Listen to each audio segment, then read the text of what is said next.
My name is Diana Myers. I'm 28 years old, and 15 years ago, my own parents threw me out of the house when I was just 13.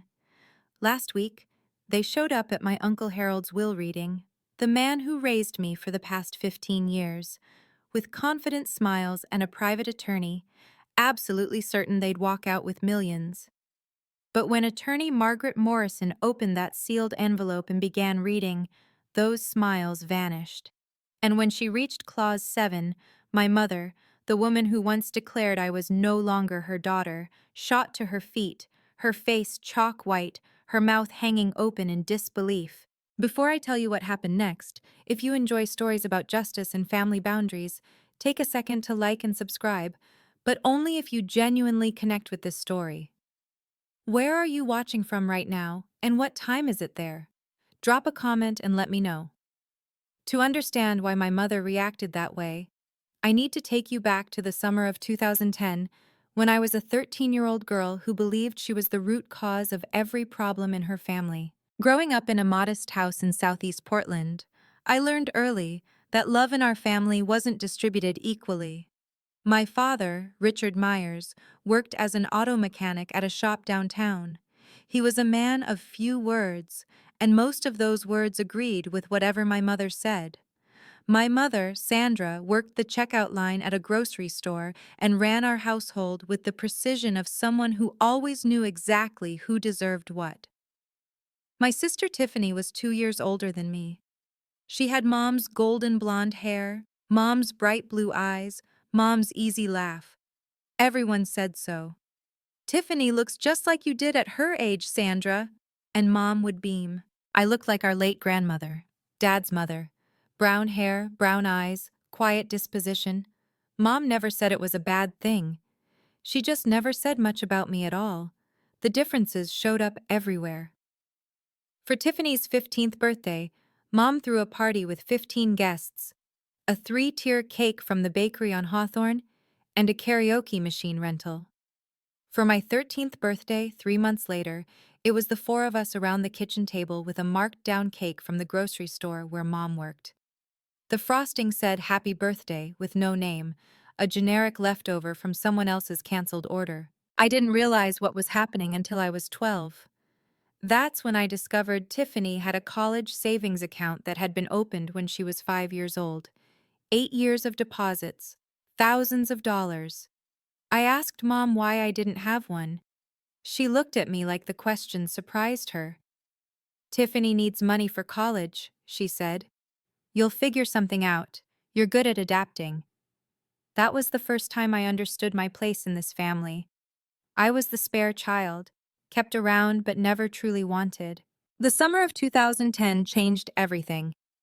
In April of that year, I applied for the Oregon STEM Summer Academy at Oregon State University. It was a 6-week residential program for students who showed exceptional promise in science and mathematics.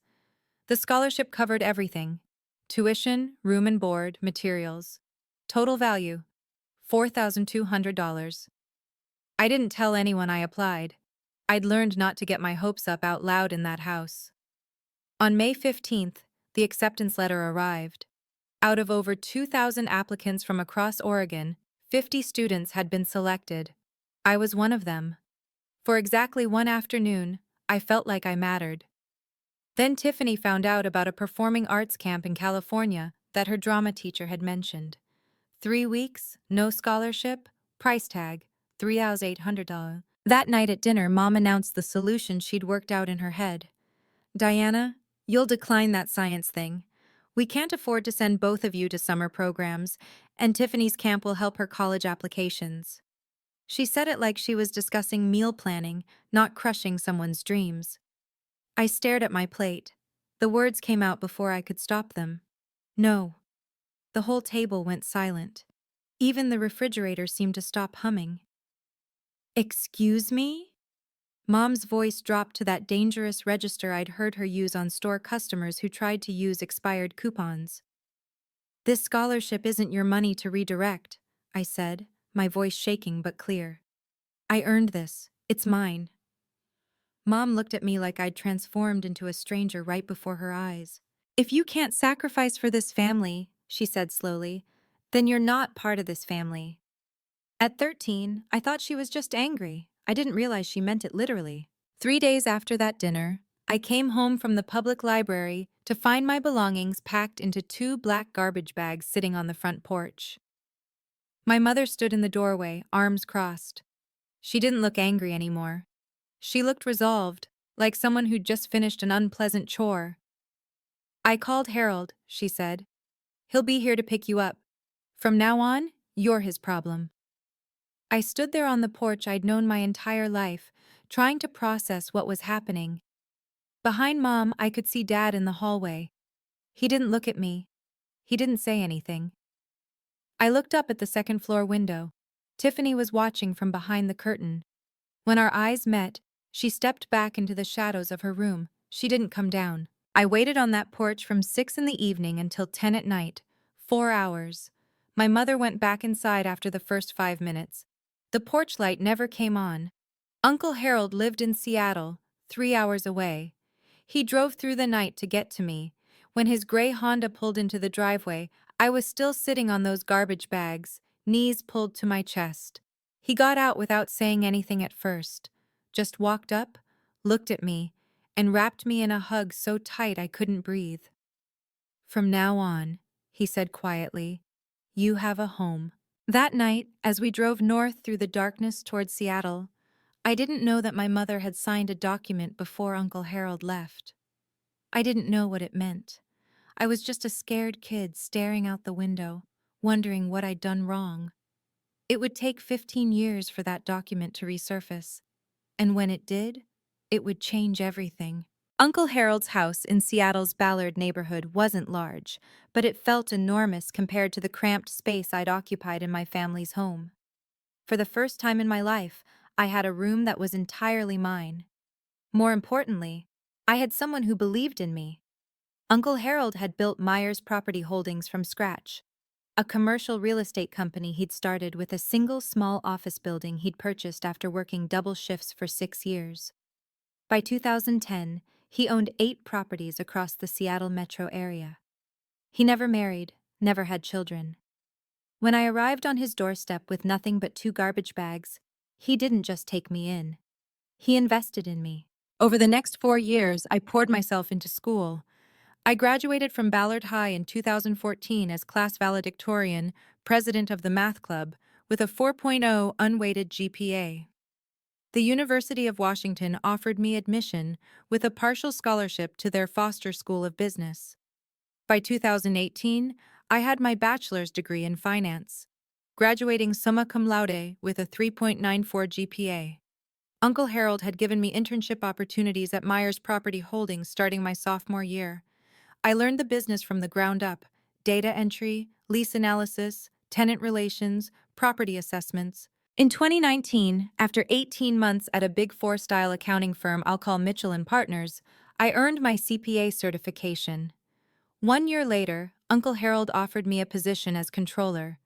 By 2021, I was CFO. On my 26th birthday, I managed a portfolio of 12 commercial properties with a combined value of $23.7 million. Uncle Harold sent me an email that day.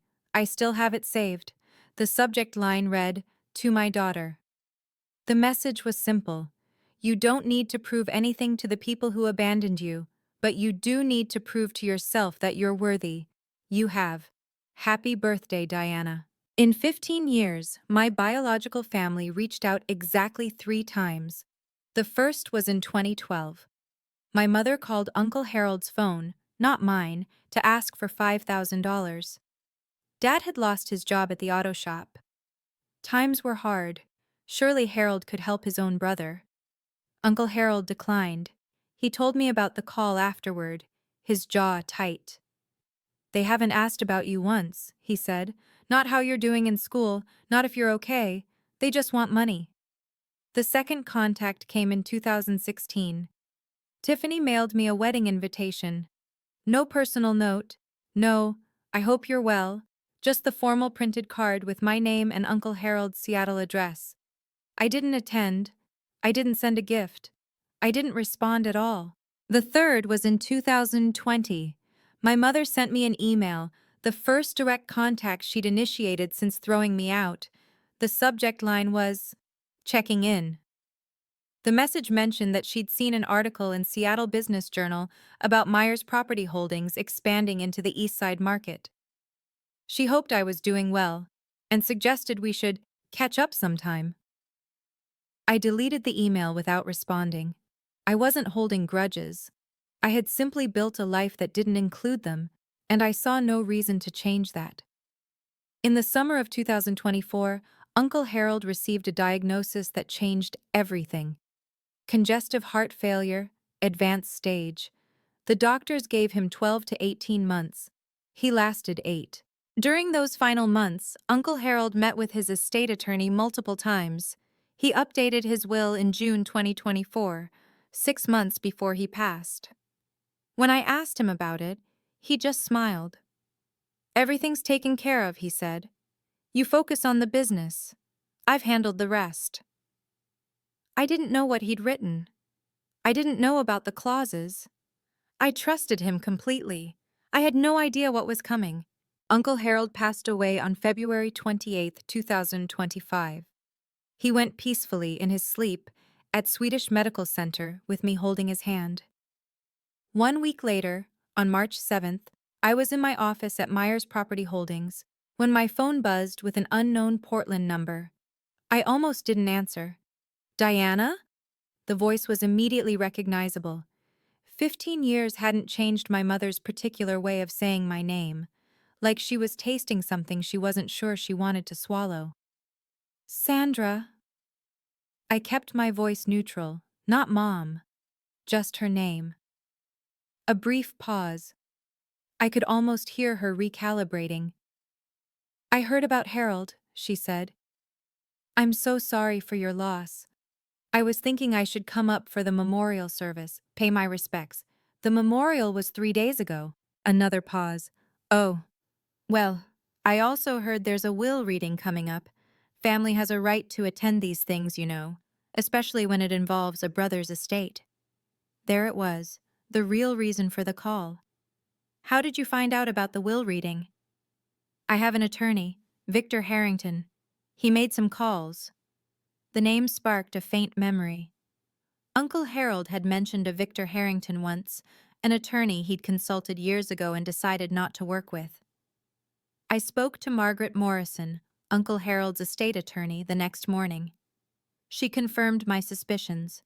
Sandra had hired Victor Harrington to file a claim challenging the will. Their grounds: undue influence, alleging that I had manipulated a sick man in his final months. They were also demanding to attend the will reading as immediate family members of the deceased. I stared at the photo of Uncle Harold on my desk. In the picture, he was smiling. Almost like he'd known this would happen. Almost like he'd planned for it. Margaret Morrison's office occupied the 47th floor of the Columbia Center, Seattle's tallest building. Through the floor-to-ceiling windows, you could see all the way to Mount Rainier on a clear day. March 10th wasn't clear. Rain streaked the glass as Margaret laid out the situation. "Victor Harrington filed a formal challenge to the will on behalf of Richard and Sandra Myers," she said, sliding a document across her desk. "The claim alleges undue influence. They're arguing that you isolated Harold from his family during his illness and pressured him to change his estate plan." I read through the filing, my stomach tightening with each paragraph. "They're demanding 50% of the estate," Margaret continued. "Their legal theory is that as Harold's only surviving sibling, Richard should be entitled to inherit under intestacy rules, or at minimum, receive a significant share that reflects the natural bonds of brotherhood." "Natural bonds," I repeated. "Richard and Harold hadn't spoken in 8 years before I came to live with Uncle Harold. Did you know that?" Margaret nodded. "I'm aware. Harold told me the whole history, but that's not what concerns me about this filing." She pulled out another page from her folder. "They don't need to win this case. If this goes to litigation, the estate could be frozen for 12 to 18 months during discovery and trial. Meanwhile, the properties need management, tenants need attention, bills need to be paid." A protracted legal battle could cost hundreds of thousands in legal fees and potentially devalue the entire portfolio. So they're betting I'll pay them off to make them go away. That's the strategy, Margaret agreed. It's not unusual in estate disputes. I looked down at the challenge filing.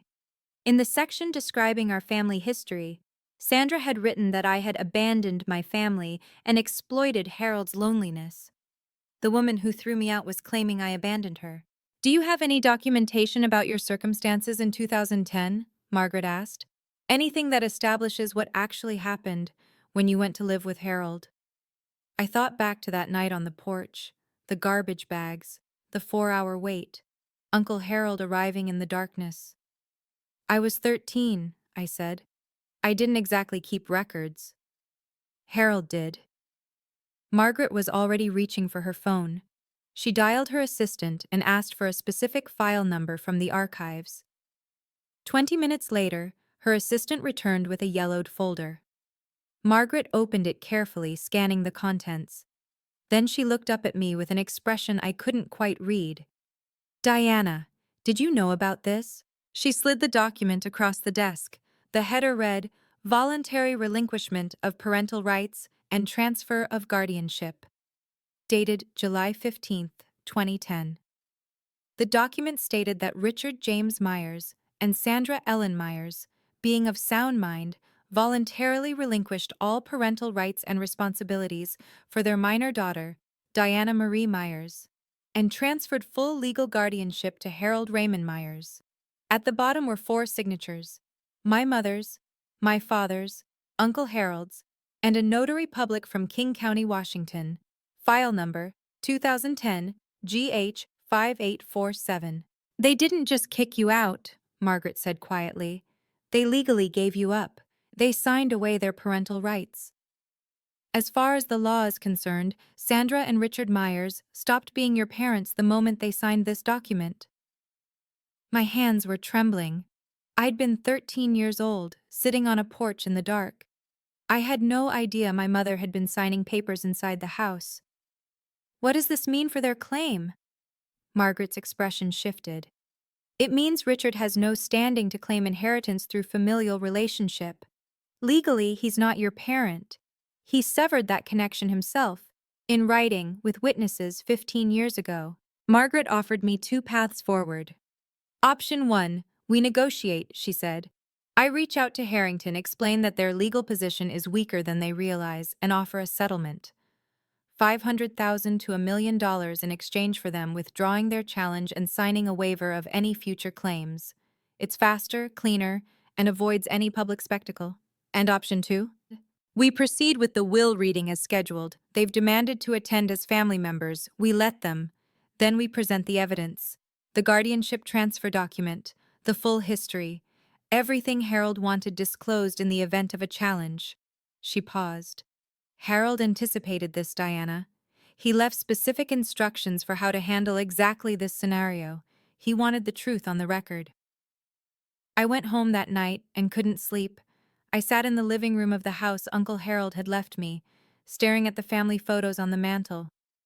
There were pictures of me at every stage: high school graduation, college commencement, the day I got my CPA license, my first day as CFO. In every photo, Uncle Harold was beaming beside me. There were no photos of Richard or Sandra, not one. I thought about Uncle Harold's words from that email years ago. You don't owe them anything, but you owe yourself the truth. At 7 the next morning, I called Margaret. I want the will reading to proceed, I said. No settlement, no buyout. If they want to be present for this, let them. But we're not hiding anything. Are you sure? Once this becomes public, they chose to make this public when they filed their challenge. I'm just respecting their choice. The will reading was scheduled for Friday, March 14, 2025, at 2:00 p.m. in the Morrison & Associates conference room. 5 days away. The next few days were a blur of preparation. My best friend Elena Torres, we'd met when she joined Myers Property Holdings as HR director 3 years earlier, helped me organize the documentation. She was the only person besides Margaret who knew the full story of my childhood. 47 emails, Elena said, looking up from her laptop in my office on Wednesday evening. 47 emails from Harold to you over 10 years, documenting his relationship with you and his reasons for estranging himself from Richard. The emails painted a clear picture. In 2002, Richard had borrowed $80,000 from Harold with a promise to repay it within 5 years. 23 years later, not a single dollar had been returned. That broken promise had fractured their relationship. My arrival in 2010 had nothing to do with their estrangement. It had already been festering for 8 years. Elena also pulled the financial reports from my 3 years as CFO. Under my leadership, the Myers Property Holdings portfolio had grown from $17.7 million to $23.7 million, a 34% increase in value. Occupancy rates averaged 96%. Tenant satisfaction scores were the highest in the company's history. On Thursday evening, I met with Dr. Lauren Hayes, the therapist I'd been seeing since my early 20s. "Remember why you're doing this," she said. "You're not seeking revenge, you're closing a chapter. There's a difference." "What if I feel satisfaction when they realize they've lost?" Dr. Hayes smiled gently. "That's called justice, Diana. Feeling validated when the truth comes out isn't the same as cruelty. The question is what you do afterward." I drove home that night through Seattle's rain-slicked streets, thinking about her words. I looked in the bathroom mirror before bed. "She has no power over you anymore," I told my reflection. "Only you get to decide your story now." Friday was coming, and I was ready. Okay, let me pause here for a second. If you've made it this far, and you're wondering how I handled what came next, drop a comment with your prediction. What do you think Sandra did at the will reading? And if this story resonates with you, if you've ever had to set boundaries with family, don't forget to subscribe. We're just getting to the part you've been waiting for. Now back to that Friday afternoon. The Morrison and Associates conference room occupied a corner of the 47th floor, with floor-to-ceiling windows offering panoramic views of Elliott Bay and the Olympic Mountains beyond. On a clear day, it would have been breathtaking. On March 14, 2025, the sky was overcast, the water a steel gray that matched my mood. I arrived 15 minutes early at 1:45 p.m. I wore a navy blue tailored suit. Professional, understated. My hair was pulled back in a simple bun. I'd learned from Uncle Harold that the most powerful people in the room never needed to announce themselves. The conference room could seat 20 at the main table, with additional chairs arranged along the walls. When I entered, 14 people were already present. Margaret Morrison sat at the head of the table with 2 junior associates. Thomas Graham, the senior auditor from Mitchell and Partners, who had handled Uncle Harold's accounts for a decade, occupied a seat near the window. Representatives from 3 charitable organizations filled several chairs: Seattle Children's Hospital, Habitat for Humanity Northwest, and the Olympic National Park Foundation. Uncle Harold had been a significant donor to all 3 for over 20 years. 5 senior staff members from Myers Property Holdings sat together near the door. They'd worked with Uncle Harold for years and had known me since my intern days. Margaret caught my eye and nodded toward a seat at the center of the table, directly across from where she would be reading the will. I took my place, arranging the folder of documents Elena had prepared in front of me. Through the glass wall of the conference room, I could see the elevator lobby. At 2:03 p.m., the elevator doors opened. My mother stepped out first. Even from across the floor, I could see she'd dressed for the occasion. Black dress, pearl necklace, full makeup. Behind her came my father, my sister, and a man in an expensive suit carrying a Mont Blanc briefcase. The show was about to begin. Sandra Myers entered the conference room like she owned it. That was always her way, projecting confidence she hadn't earned, claiming space she hadn't been given. She wore a black dress that looked new, and her pearl necklace caught the overhead lights as she surveyed the room with a practiced expression of dignified grief. Behind her, my father Richard shuffled in wearing a gray suit that didn't quite fit anymore. He'd gained weight in the years since I'd seen him. His eyes found me briefly, then darted away. He'd always been good at looking away. Tiffany followed in a pastel pink dress, an odd choice for a will reading, like she'd gotten confused about what event she was attending. At 30, she looked tired in a way that had nothing to do with the early morning flight from Portland. Their attorney, Victor Harrington, brought up the rear. He was tall, silver-haired, with the kind of polished confidence that came from decades of high-stakes litigation. His Mont Blanc briefcase probably cost more than my first month's salary at Mitchell and Partners. Sandra's gaze swept the room until it landed on me. "Ah," she said, her voice carrying in that way she'd perfected. "You're here already." I didn't stand. Sandra. The single word, her name, not Mom, made her pause mid-stride. Something flickered across her face. Then she recovered. "I was hoping we could speak privately before this starts. Family matters should be handled by family." "The proceedings begin in 2 minutes," I said. "I'm sure whatever you have to say can wait." Margaret Morrison rose from her seat. "Mrs. Myers, Mr. Myers, Ms. Myers, Mr. Harrington, there are seats arranged for attending parties along the wall. The main table is reserved for beneficiaries and estate representatives." Sandra's jaw tightened visibly. She'd expected a seat at the center of things. Instead, she was being directed to the margins. She wasn't even at the table. Sandra didn't take her seat quietly. Instead, she detoured past the representatives from Seattle Children's Hospital, pausing to introduce herself with an expression of practiced sorrow. "I'm Sandra Myers," she said, loud enough for most of the room to hear. "Harold's sister-in-law. We were quite close for many years, before this unfortunate estrangement." She glanced meaningfully in my direction. The hospital representative, a woman in her 50s named Dr. Patricia Wells, nodded politely but said nothing. Sandra continued, undeterred. "It's so tragic how some people come into a family and create division. Harold was such a generous man, so trusting, perhaps too trusting." I kept my eyes on my folder. I didn't respond. I'd learned long ago that Sandra fed on reactions. Tiffany, settling into a chair against the wall, added her piece. "Uncle Harold used to visit us in Portland all the time when we were kids. I don't understand why she gets to sit up there and we're back here." Victor Harrington was already taking notes, his pen moving across a legal pad, documenting everything, building their case, looking for any reaction he could twist. I gave him nothing. Sandra took her seat beside Tiffany, but she wasn't finished. As Margaret organized her papers at the head of the table, Sandra's voice cut through the quiet room once more. "A child who's been rejected by her parents usually has a reason.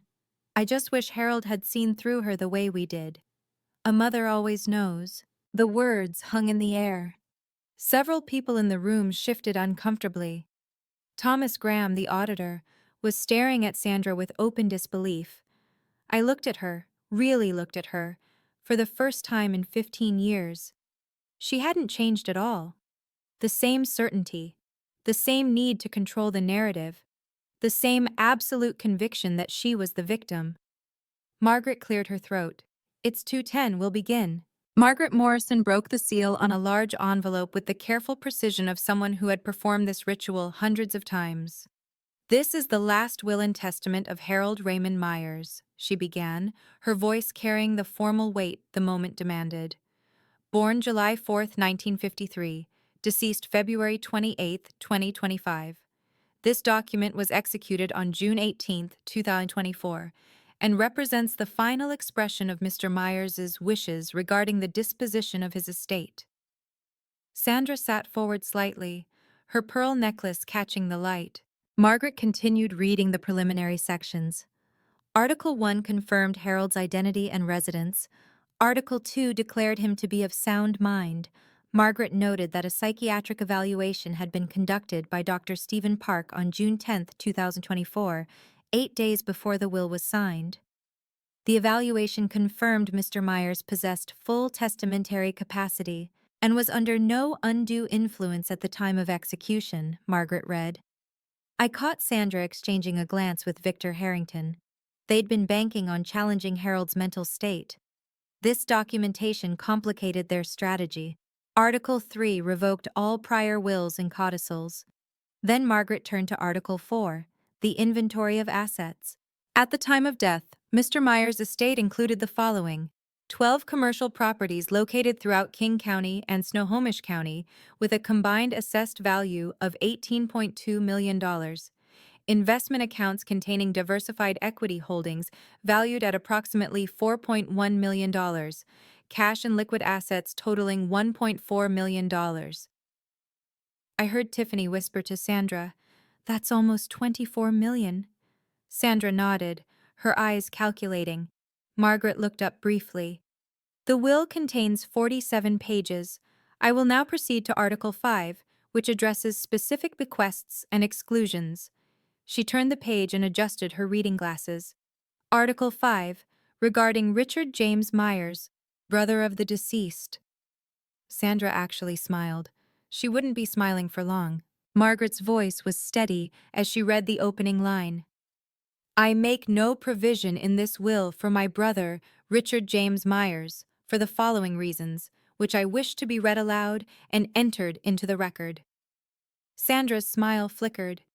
Margaret continued reading Harold's words. First, in March of 2002, Richard borrowed $80,000 from me with a written promise to repay the full amount within 5 years. 23 years have passed. Not $1 has been returned. I have retained the original promissory note as documentation. Richard's face went pale.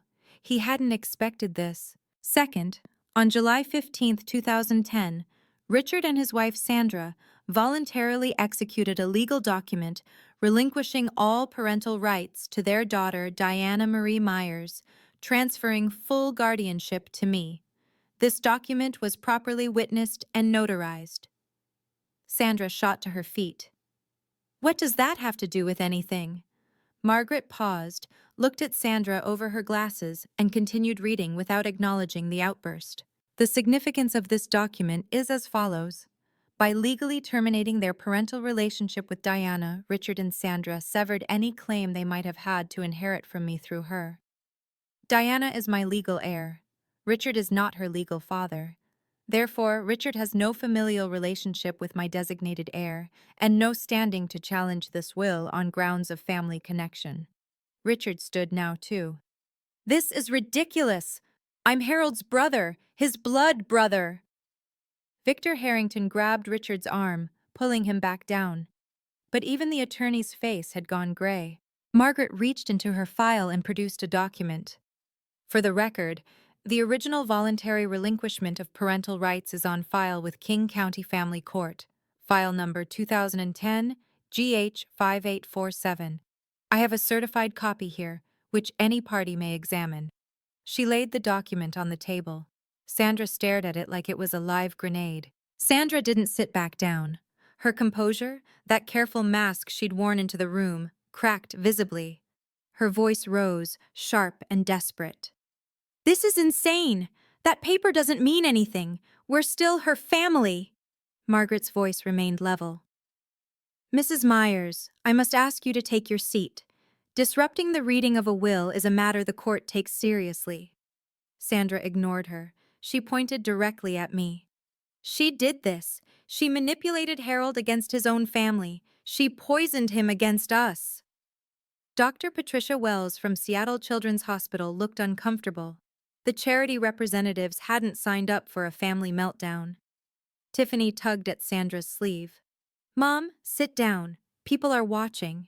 I don't care who's watching, Sandra's voice cracked. I want to know how this happened. Harold loved Richard. They were brothers. Finally, I spoke. My voice came out calm, steady, the way Uncle Harold had taught me to speak in difficult negotiations. Never raise your voice.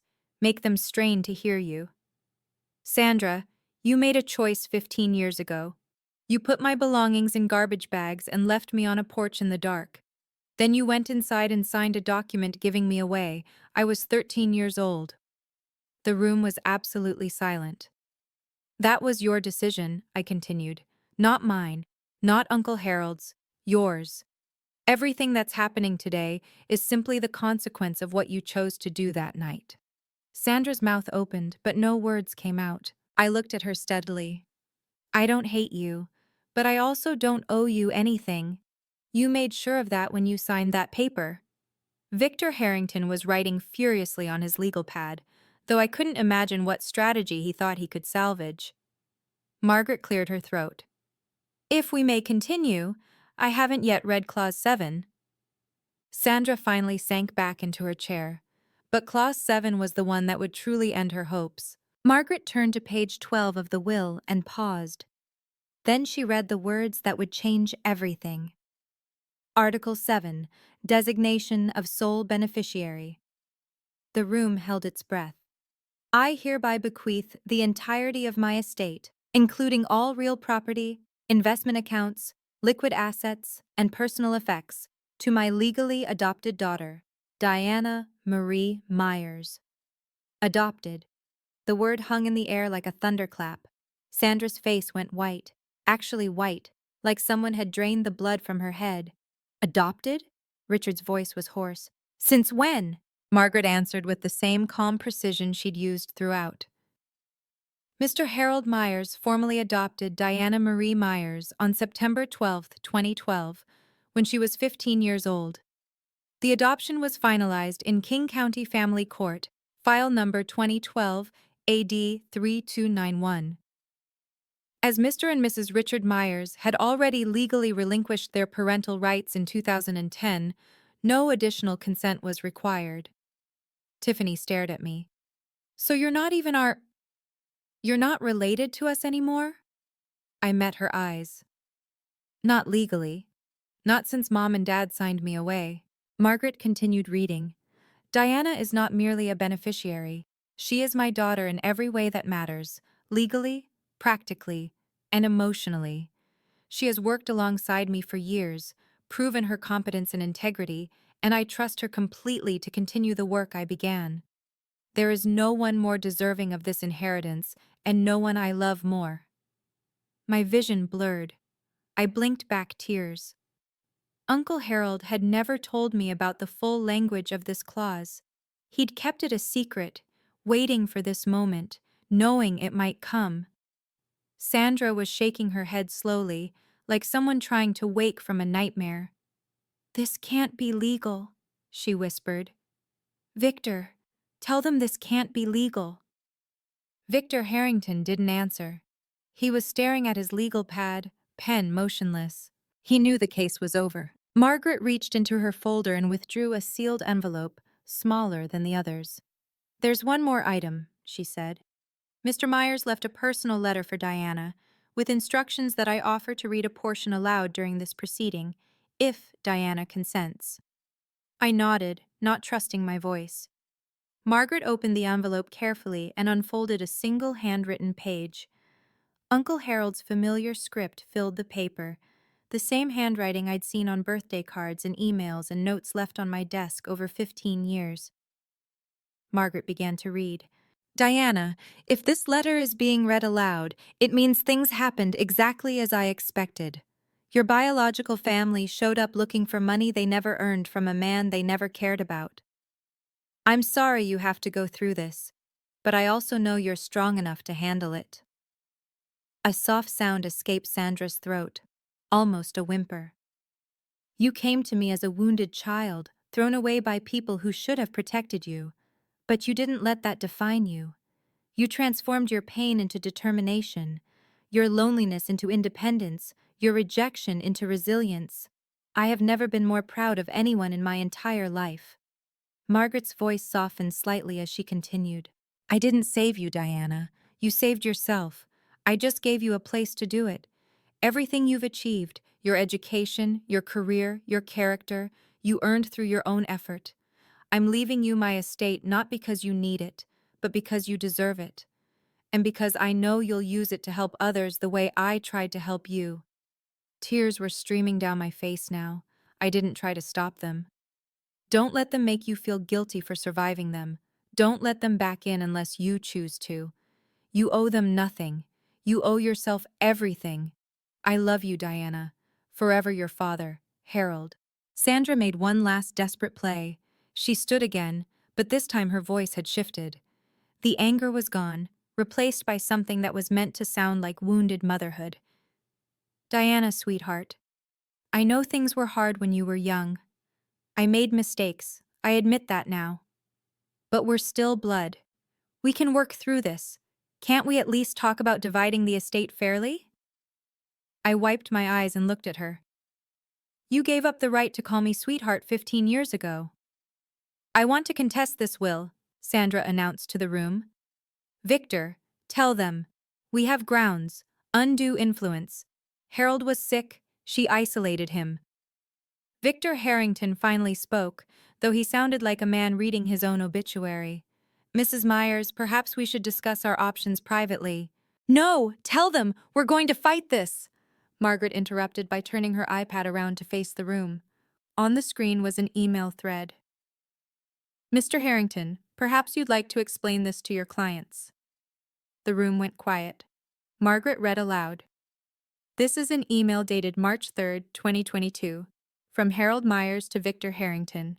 The subject line is terminating services. In the email, Mr. Myers writes, Victor, I am ending our professional relationship. Your advice that I include Richard in my estate plan despite his years of financial exploitation and his treatment of Diana is unacceptable. I will be engaging new counsel. She looked up at Victor. You previously represented Harold Myers. You were terminated because you advocated for Richard's interests over Harold's wishes. And now you've accepted this case against Harold's estate, without disclosing that conflict of interest to your current clients. Victor's face had gone the color of old concrete. Sandra turned to stare at him. You told me we would win. He had no answer. Victor Harrington stood up abruptly, gathering his Mont Blanc briefcase with shaking hands. I need to review these documents, he said, his voice stripped of its earlier polish. We should discuss our options privately, Mrs. Myers. Discuss what? Sandra's voice was rising again. You're leaving? Right now? In the middle of this? Victor didn't answer. He was already moving toward the door, walking with the stiff gait of a man who knew his career might be imploding. Victor! Sandra called after him. Victor! The conference room door closed behind him with a soft click. Sandra stood frozen, abandoned by her own attorney in front of everyone she'd hoped to impress. Richard hadn't said a word in minutes. He sat slumped in his chair, staring at the floor. He'd spent his whole life following Sandra's lead, and now she had led them both off a cliff. Tiffany was crying quietly. I couldn't tell if she was upset about the money or about the public humiliation. Sandra turned back to me one more time. The mask was completely gone now. Underneath it was just desperation, and beneath that, something that might have been the first stirrings of real regret. Diana, her voice broke.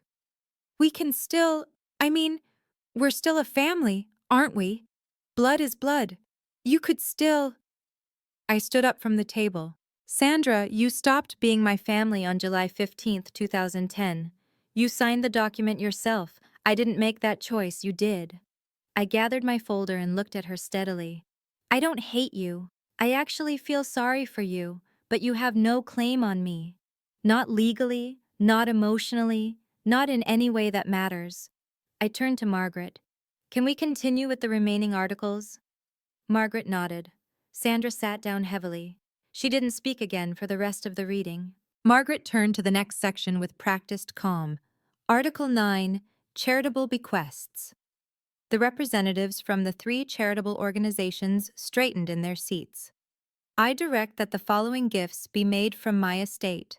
$500,000 to Seattle Children's Hospital, to be used for the establishment of a scholarship fund for children from disadvantaged backgrounds. $300,000 to Habitat for Humanity Northwest, for the construction of affordable housing in the greater Seattle area. $200,000 to the Olympic National Park Foundation, for wilderness preservation and environmental education programs. Dr. Patricia Wells from Seattle Children's Hospital nodded solemnly. Harold was one of our most consistent donors for over 2 decades. This gift will help hundreds of families. The representative from Habitat for Humanity added, We've built 6 homes with Harold's previous donations. This will fund at least 4 more. Margaret continued. I also request that my daughter Diana continue the charitable giving programs I established during my lifetime, at her discretion. I trust her judgment completely. I found my voice. I will. I'll honor everything Uncle Harold built. A thought occurred to me as I looked at the 3 charity representatives sitting in this room. They weren't here because the law required it. They were here because Uncle Harold had asked them to come. He'd wanted witnesses, neutral parties who could testify to exactly what had happened here today if Sandra and Richard tried to pursue their case further. Uncle Harold had anticipated every move. Dr. Wells caught my eye and offered a small, kind smile. Harold used to talk about you constantly. Every board meeting, every donor event. Diana did this. Diana achieved that. He was so proud of you. I blinked back fresh tears. Even in death, Uncle Harold had surrounded me with people who believed in me. When Margaret finished reading the final articles of the will, she turned to me. Diana, as sole beneficiary and executor, would you like to say a few words? I hadn't planned to speak, but 47 pairs of eyes were watching me, and I realized there were things that needed to be said, not for Sandra's benefit, but for my own. I rose from my seat. Most of you knew Uncle Harold far longer than I did. He took me in when I was 13 years old and had nothing. He gave me a home, an education, and most importantly, a family that chose to love me. I looked around the room, at the Myers Property Holdings employees who had watched me grow from an intern into a CFO, at the charity representatives who had witnessed Uncle Harold's generosity for decades. With this inheritance, I intend to continue everything Harold built. The properties will be managed with the same integrity he established. The charitable commitments will be maintained, and I'll be establishing a new scholarship fund, the Myers STEM Scholarship, for children from difficult family situations who need someone to believe in them. My eyes found Sandra, still sitting rigid in her chair. As for my biological relatives, I hold no grudge. I've made peace with what happened. But peace doesn't mean pretending it didn't happen, and it doesn't mean opening doors that I've worked hard to close. I took a breath. Harold taught me that family is about choice. The people who show up for you when everything falls apart, those are your family. By that definition, the people in this room who knew Harold, who worked with him, who respected him, you're more my family than the people who share my DNA. I sat back down. The room was silent for a long moment. Then Thomas Graham, the auditor, began to clap. Others followed. Sandra didn't move. Margaret formally concluded the reading at 3:47 p.m. The will has been read in its entirety. All legal requirements have been satisfied. Ms. Myers, you may contact our office next week to begin the transfer process. The estate should be fully settled within 14 business days. People began to rise, conversations murmuring to life around the room. Sandra stood slowly, like a woman who had aged 10 years in 2 hours. Richard was already shuffling toward the door, not looking at anyone. Tiffany gathered her purse and followed her father without a word. Sandra lingered. She turned back to look at me one final time. Her makeup had smeared slightly around her eyes. The confident woman who had entered this room expecting millions now looked diminished, smaller somehow. She opened her mouth as if to say something. I saw her lips form what might have been the beginning of "I'm sorry." But then she closed her mouth, turned away, and walked out. I watched her go. This woman who had thrown me away like damaged goods, who had signed papers to make it legal, who had shown up 15 years later, expecting to profit from her cruelty.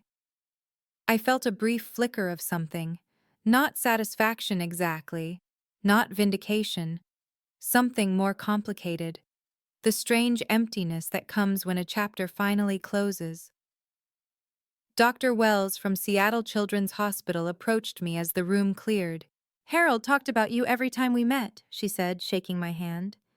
He told me once that taking you in was the best decision he ever made. I can see why. She pressed a business card into my palm. When you're ready to discuss that scholarship fund, please call me directly. Elena appeared at my side, squeezing my arm. You did it, she said quietly. Harold would be so proud. I looked at the photo of Uncle Harold I'd brought with me. I hoped she was right. I need to take a breath here for a second. That was the moment I'd been dreading and hoping for at the same time. If you've ever had to stand up to someone who hurt you, someone who still believed they were the victim, you know how exhausting it is. Have you been through something similar? Tell me in the comments. And if you want to know what happened after that conference room emptied, stay with me.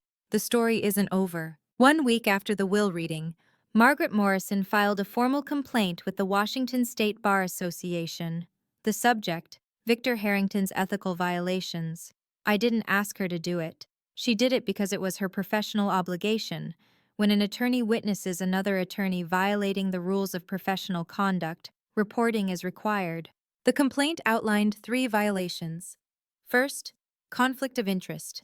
Harrington had previously represented Harold Myers and gained confidential information about his estate planning. Second, failure to disclose. Harrington never told Sandra or Richard about his prior relationship with Harold. Third, misrepresentation. Harrington had led his clients to believe they had a strong case when he knew, or should have known, that their legal position was fundamentally compromised. Margaret kept me updated throughout the process. 2 months after the filing, in late May 2025, the Bar Association issued its ruling. Victor Harrington was suspended from practicing law for 6 months. He was also fined $15,000 and required to complete additional ethics training. Within weeks of the suspension, 3 of Harrington's largest clients quietly transferred their business elsewhere. I heard through legal community gossip that his firm's revenue dropped by roughly $200,000 that year. Elena asked me once if I felt satisfied by Harrington's downfall. I didn't do anything to him, I told her. He did this to himself. I just happened to be there when the consequences caught up. That was the truth. I hadn't sought revenge against Victor Harrington. I hadn't filed the complaint. I hadn't lobbied for his suspension. He had made his own choices, taking a case he knew was ethically compromised, lying to clients who trusted him, betting he could win through intimidation rather than merit. His career suffered because of what he chose to do. Some people build their own prisons without any help. 3 weeks after the will reading, an email appeared in my inbox from Sandra Myers, 1969, gmail.com. Subject, please read. The message was longer than I expected. Sandra had never been one for written communication. She preferred phone calls where she could control the tone, interrupt, redirect. Diana, I know you probably won't read this, but I need to say some things. I've been thinking about what happened at the will reading. I was angry, and I said things I shouldn't have, but I want you to know that I understand now that I made mistakes when you were young. I was overwhelmed. Your father and I were struggling financially. Things got away from us. I'm not asking for money, I'm asking for a chance to make things right. We're still family, Diana. Blood doesn't just disappear because of legal papers. I'm your mother. Nothing can change that. Can we talk? I think if we just sat down together, we could work through this. I love you. I always have. Mom. I read the email 3 times. Then I called Dr. Hayes, my therapist, and read it to her over the phone. What do you notice about the email? She asked. I thought about it. She acknowledges mistakes but doesn't name what they were. She blames circumstances, financial struggles, being overwhelmed. She says she's not asking for money, but then pivots to working through this. And she still calls herself mom, even though she signed away that right. What do you want to do? I took 2 days to write my response. It was 4 sentences long. Sandra, I've read your email. I forgave you a long time ago, for myself, not for you. But I don't want a relationship with you. Please don't contact me again. She didn't reply. I felt no guilt, only clarity. 2 months after the will reading, a letter arrived at my Seattle address. Not an email. An actual letter, handwritten on plain paper, stuffed into a slightly wrinkled envelope with a Portland postmark. The return address listed T. Warren. Tiffany had taken her ex-husband's name when she got married. I opened it reluctantly, expecting more manipulation. What I found was different. Diana, I'm not writing this to ask for anything. I don't want money. I don't want forgiveness. I just need to say something I should have said 15 years ago. The night Mom and Dad kicked you out, I was watching from my bedroom window. I saw you sitting on the porch with those garbage bags. I watched for 4 hours. I saw you alone in the dark waiting and I never came down. I could have.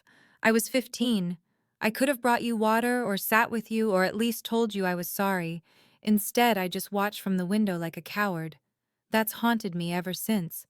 Every time Mom would talk about you, always blaming you, always making herself the victim, I would think about that window, about what I didn't do. I'm not asking you to forgive me. I'm not asking for a relationship. I just wanted you to know that I know what I did was wrong. I failed you when you needed family most. You deserved better from your older sister.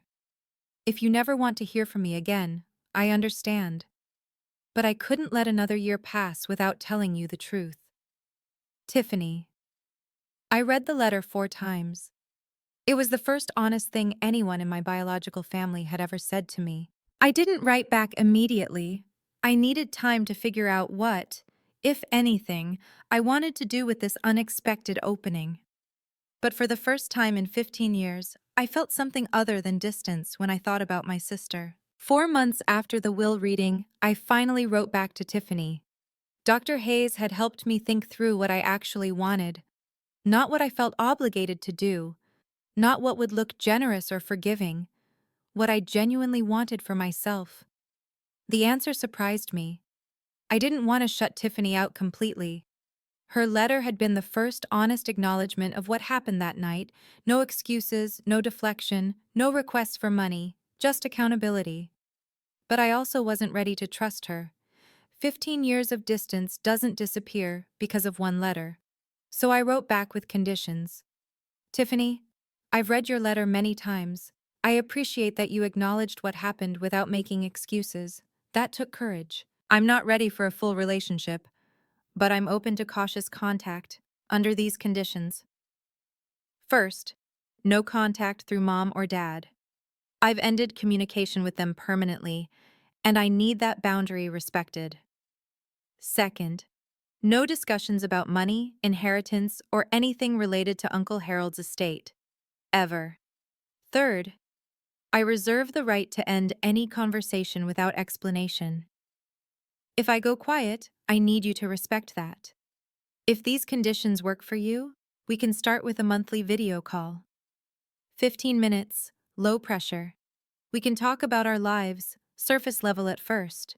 If that goes well, we can gradually build from there. This isn't me saying everything is forgiven and forgotten. This is me saying I'm willing to see if there's something worth building, but it has to be on my terms. Let me know if you accept these conditions. Diana. Her reply came 3 days later. One word. Accepted. I scheduled our first call for the following Saturday. 15 minutes. That was all I could commit to. But it was a start. The first video call with Tiffany happened on a Saturday afternoon in September 2025, 6 months after the will reading. I sat in my home office with my laptop open, watching the seconds count down until 2:00 p.m. My heart was beating faster than it had during the will reading. This felt more dangerous somehow. Confronting Sandra had been about defending myself against an attack. This was about choosing to be vulnerable. The call connected. Tiffany's face filled the screen. She looked different than she had at the will reading, less made up, more tired, but also somehow more real. "Hi," she said. "Hi." We stared at each other for a moment. 15 years compressed into a video call rectangle. "I wasn't sure you'd actually answer," she admitted. "I almost didn't." That broke something loose. Tiffany laughed, a nervous, relieved sound, and I found myself almost smiling. We kept it light, as I'd requested. Surface level. She told me about her job. She was training to become a nail technician, working toward getting licensed. She mentioned her kids, Jaden, 8, and Lily, 6, without asking me to be their aunt. I told her about the business, about Seattle weather, about nothing too personal. At 14 minutes, I said we should wrap up. Diana? Tiffany's voice stopped me before I could end the call. Thank you for giving me a chance. I know you didn't have to. This is step one, I said. We'll see where it goes. Step one is more than I expected. We scheduled another call for the following month. After she hung up, I sat in my office for a long time, processing. I didn't know if Tiffany and I would ever have a real relationship. Maybe we'd stay in this tentative place forever. But for the first time, I was the one deciding what happened next. That power was worth more than the inheritance. March 14th, 2026. 1 year exactly since the will reading that changed everything. I stood outside a modest commercial building on Capitol Hill, the first property Uncle Harold ever purchased, back in 1987, when he was a 34-year-old with a dream and barely enough money for a down payment. The building had been renovated last fall.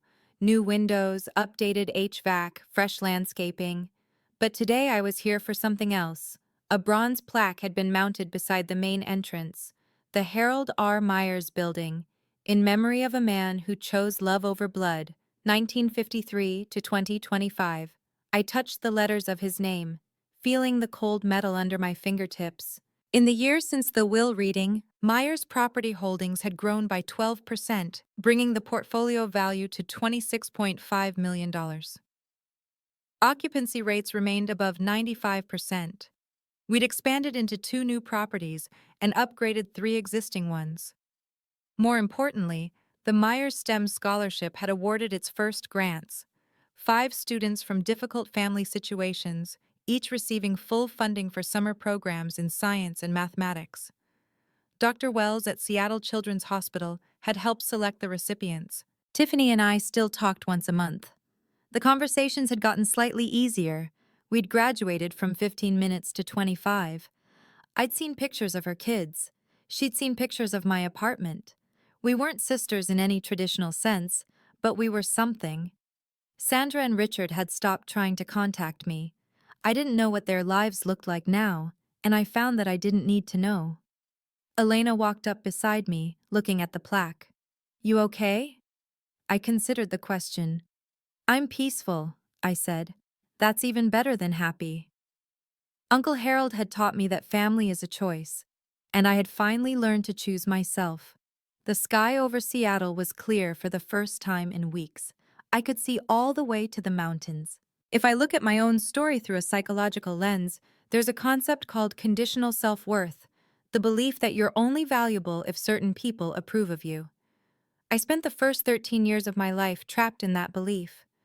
My mother's indifference felt like proof that I didn't matter. What actually saved me wasn't Uncle Harold's money, it was his unconditional acceptance. He saw me for who I was, not who I should have been. Here's what I want you to take from this story. You don't need anyone's permission to know your worth, and you have every right to set boundaries, even with family, even with parents, even with blood. Forgiveness is something you do for yourself. Reconciliation is something you choose for yourself.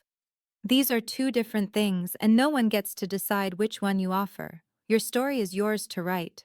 Thank you for staying with me through this entire story. If it resonated with you, if you've ever had to find your own worth after someone tried to take it away, I hope you know you're not alone. If you'd like to hear more stories like this, subscribe and hit the notification bell. And check the description for links to similar stories about boundaries, family, and finding your own way. Until next time, take care of yourself.